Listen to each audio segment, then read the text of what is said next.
Era 1939, em pleno período pós-guerra em Coroaci, no local conhecido como Serra do Gordo. Lá, no interior de Minas Gerais, moravam João Lucindo, 2 filhos, seu genro e seu filho mais novo, Vicente Lucindo. O velho João tinha como ofício o garimpo e sonhava há anos conseguir encontrar uma jazida de mica. Na época, a jazida tinha um alto valor e o sonho em ficar rico fazia com que garimpeiros de todo mundo fossem até a Serra do Gordo atrás do precioso minério. A família estava a tentar superar a crise financeira.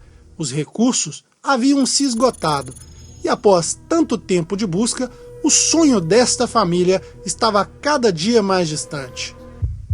Em meados de julho, o jovem Vicente Lucindo, filho caçula e cozinheiro oficial da família, notou que a água havia acabado. Decidiu então ir até uma pequena nascente que ficava no fundo de uma grota que se formava no pé da serra. Com a lata vazia na mão direita, espingarda cartucheira dependurada no ombro, começou a descer a trilha íngreme que o levaria até a nascente.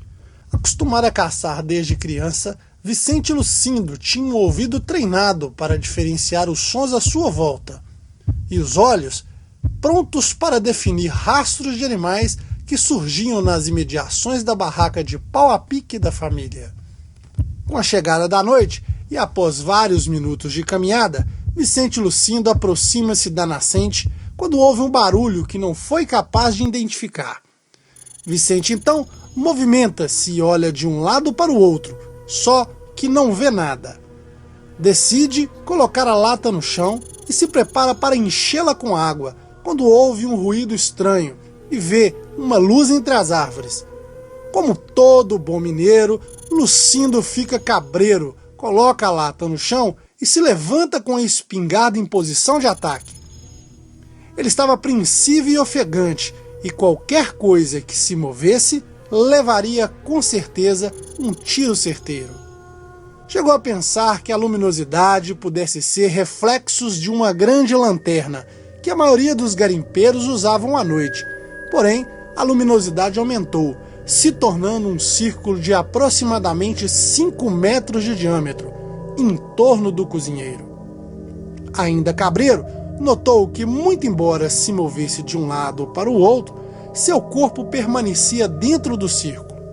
E alguns segundos depois, Vicente percebe que não mais conseguia se mover, de modo que seus pés pareciam estar colados no chão. Neste momento, olhou para cima e viu um objeto em forma de um enorme prato, com fundo para baixo, que girava em torno do próprio eixo, além de emitir um som muito estranho.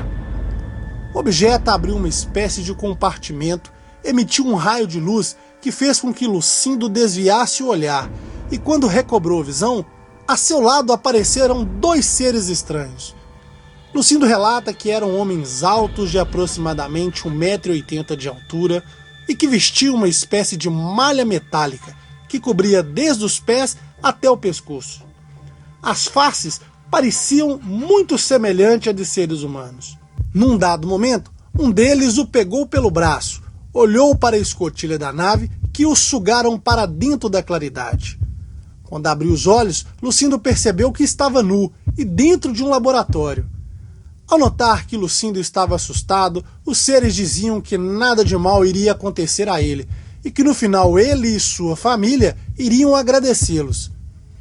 Vicente Lucindo foi submetido a testes e a diversos exames fisiológicos e apenas se lembrava de estar voltando para a barraca, com a lata cheia de água na cabeça, a espingarda no ombro e sem nenhum cansaço.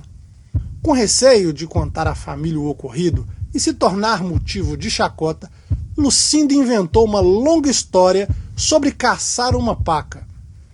De fato, se indagava sobre qual benefício ele e sua família receberiam dos seres.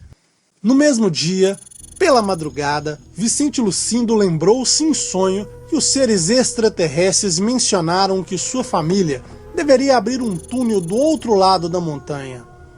O túnel deveria ficar a 10 metros à direita de uma grande rocha. Depois disso feito, a família deveria seguir em linha reta até o interior da montanha e antes de atingirem 30 metros de profundidade, iriam encontrar muito minério de mica.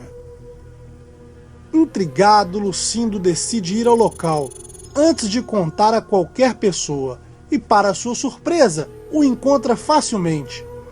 Então, decide contar o sonho a seu pai, que no mesmo dia decide abrir o túnel de exploração. Após um mês, o túnel, que já tinha 27 metros, revelava uma quantidade colossal de minério, conforme haviam dito os alienígenas. Como era esperado, a família de Lucindo não acreditou em sua história. Preferiu crer que tudo não se passava de um sonho. Após anos, Vicente Lucino disse estar tranquilo consigo, porque pôde viver tempo suficiente para ver em todo o mundo que surgiram avistamentos de objetos não identificados e contatos com seres de outros mundos. Vicente Lucindo morreu no ano de 1970, pouco após ter revelado sua história para o mundo.